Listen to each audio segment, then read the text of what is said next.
everyone, Jenny Ponzuric here, back for another episode, and again with another listener question.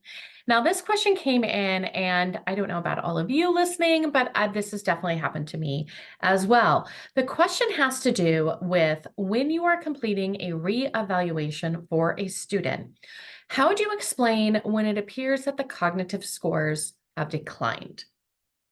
Now, I don't know about all of you. I love to do comparisons when I'm scoring my results and definitely when I'm writing my report from this evaluation comparison to the last evaluation.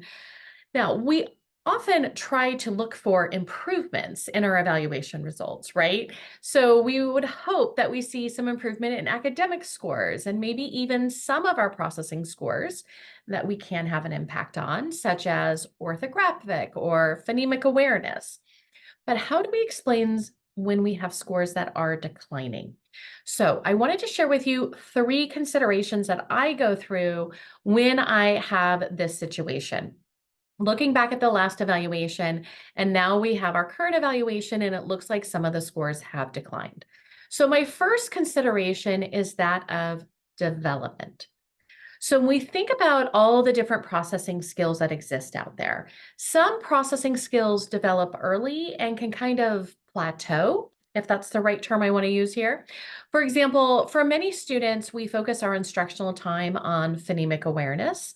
And those skills, like early and elementary, and in theory, those skills just kind of develop during that time. And we tend to expect that students can blend or segment, but those skills don't tend to have a lot of huge growth when we think about those skills in the teenage years, because we've already learned those skills. Other skills, such as fluid reasoning, continue to grow and develop as we age, right? If you think about how the expectations change on many of our fluid reasoning tasks from our standardized test, not only do we expect that students can complete more items, but we typically expect them to solve these problems quicker and quicker. Fluid reasoning skills are not used as much in first grade as they are even in something like fifth grade. So, if your fluid reasoning skills declined, it might not be that they lost skills, but instead their fluid reasoning skills have just not continued to develop on the same trajectory as most students. Because for many students, those are continuing to grow and develop, and we're just not seeing that type of growth with my particular student. So, the first thing I always consider would be any sort of developmental explanation.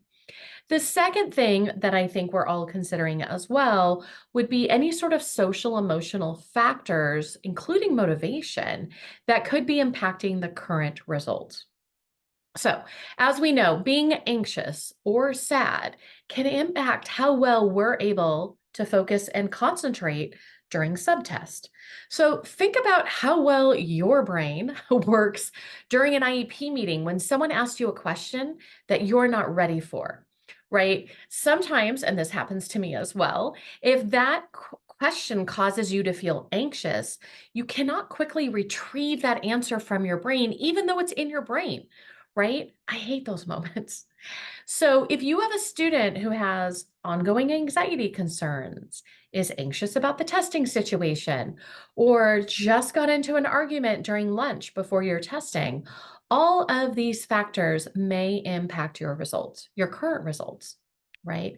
Having a bad day at school can impact your motivation for testing, or not understanding why you're completing testing with the student can impact performance and therefore the results as well.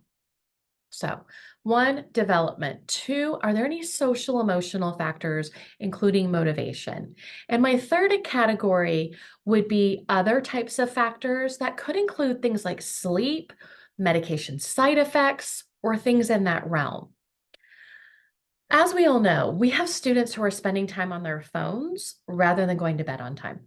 We have students who may be on medications or are using substances that can all have an impact on performance during standardized testing.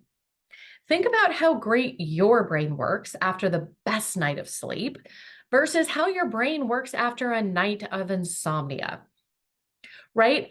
How often do you ask your students about sleep when you're meeting with them during your evaluation process? Do you do a quick check-in before asking the first question on the test during each of your sessions? Are you aware of any medications the student is taking and any possible side effects? For example, antidepressants can impact concentration. Even asthma medications can cause a student to be less focused and more fidgety. So, when in doubt, ask some questions after you've scored your results. I like to ask my students sometimes scaling questions, such as on a scale from 1 to 10, how much effort did you put into our testing session today? Why did you give that type of effort? Right? If you haven't already checked in with parents, you may want to do a quick phone call, ask questions about how sleep is going, any other factors that could be useful in interpreting your current results. Now, you might need to do some additional testing, you might not. That's going to depend on the answers that you're finding. However, any of this input from students, parents, possibly the teachers or other staff members who know what's going on with the student, all of this input can be invaluable context for you interpreting all of these results across multiple data sources. So, I hope this was useful for you. If you have any questions that you want me to address in future episodes, head over to my website. On my podcast page, you will find a link to submit topic ideas.